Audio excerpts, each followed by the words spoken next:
He was born in Blackfoot and raised in eastern Idaho. He started his own international chemical company and eventually went on to become one of the richest men in the world. Jon Huntsman Sr. tells me how he got there and why he wants to give it all back to those who need it most. I have many memories of Idaho. I love Idaho very, very much. What is your fondest memory of growing up in eastern Idaho? I loved working out in the potato fields. I mean, they let school out for 2 weeks every year during harvest time, and we worked hard, but my brother and I always got in potato fights with everybody, and we had a lot of fun, but we worked really hard. We'd do 50 sacks a day at 6 cents a half sack. That's 50 pounds. That's $3 a day we'd earn. And they're fond memories because it taught us how to work. That work really paid off for the Idaho boy. From the top of his class at the Wharton School of Business to the founder and chair of the Huntsman Corporation. He married his wife Karen in the summer of '59 and served 2 years in the U.S. Navy. Huntsman didn't stop there. Awarded honorary doctorate degrees at various universities, he was tapped by the Nixon administration. Here's a copy of the Book of Mormon I gave President Nixon. To be the administrator of the Department of Health, Education, and Welfare, and later a special assistant and staff secretary to President Nixon. Huntsman would leave the administration before Watergate and set his firm, Huntsman Container, in motion with his brother Blaine. The company is most noted for creating the styrofoam clamshell container for McDonald's Big Mac. This was a company in England, and this was one in Germany. This was in France when we opened our operation there. You have one in Switzerland too, do you know? Switzerland's now our largest employment country outside of the United States. Throw in China, Australia, and the U.S., Huntsman now has more than 3,000 chemical engineers working for him all over the world. They all ask me about my education in chemistry. And I said, that's why I've hired you. Huntsman has had his very own spot on the Forbes 400 list of wealthiest billionaires in the world. Some would argue that you have had more resources at your disposal. Well, in my mind, it has never mattered what the amount of money somebody desires or has available to donate to charity or to some worthwhile and worthy cause. What matters is a feeling of one's heart that they're doing the best of their capacity to give whatever their means allow them to give.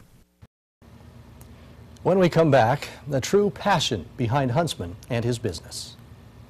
Before the break, we were learning about Jon Huntsman Sr. and his deep roots in eastern Idaho. He is currently the head of a major corporation with manufacturing sites in 50 countries throughout the world. In fact, he tells me sales will exceed $12 billion this year. But that money has a focus.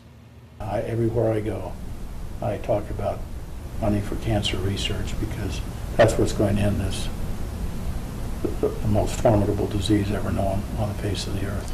So where does a lot of the money end up? Here. You're looking at the Huntsman Cancer Institute. In fact, he tells me he plans on doubling the research staff at this place. The Huntsman Cancer Institute was founded in 1995. It is now the fastest growing cancer center in the United States, according to Huntsman. About 2,000 people are currently employed here. We're the only major research center for cancer in the 7 western states. So all of the serious cancer cases from Idaho Falls or Boise or Cheyenne or Denver or Phoenix or Las Vegas come here. Yeah. And we take the worst of the worst. Do you think you'll discover the cure? Well, I think we will for some diseases. Well, the people you have over there do miracles. They really do. Huntsman himself is a 4-time survivor. You've gone on record as saying you want to die broke. Why? Well, it's pretty simple. I was born broke, and as most people in Idaho are, we take what we have and we share it. We take what we have and bring joy into the lives of others. I've sent over 5,000 young people on scholarships to different universities because when I was a young man out of Idaho, somebody sent me on a scholarship. My parents couldn't afford it. I couldn't afford it. They sent me to one of the finest schools in the world. And I've looked back on that and tried to repeat it now thousands of times over and over again. And I look at these people at the Huntsman Cancer Institute and put my arms around them, and tears come to their eyes. And I say, thank you, Lord, for allowing me the privilege. I don't know how I deserved it. It should have gone to somebody else, but you gave me the means. And I was simply a transfer person to transfer that wealth from me to them. And that's all we are in life, is we're transfer agents. And I love the fact that little by little, I dropped off the billionaires list, and a couple of years ago dropped off the Forbes 400 list. I'm dropping off all the lists now as we give more and more to charity. Everybody's trying to go up that way, the ladder, and you say you're dropping, you're passing everybody. Well, I'm doing it intentionally, but I developed those feelings as a young boy in Idaho, and it's never occurred to me that I should keep 1 cent of the money that's entrusted to me by the Lord, but I should pass it on to make somebody else's life a little bit better.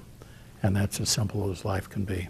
These days you can find Jon Huntsman where he is happy the most, back in the Teton Valley of Idaho. And I will always be grateful to Idaho and to the people and to the ethics and to the sense of brotherhood and sistership that I felt in Idaho. I think I'm a true Idahoan through and through. Last October, the Huntsman Cancer Institute opened the largest chemotherapy center in the world. Huntsman has written 2 books. Over here on the back, all royalties go to the Huntsman Cancer Institute.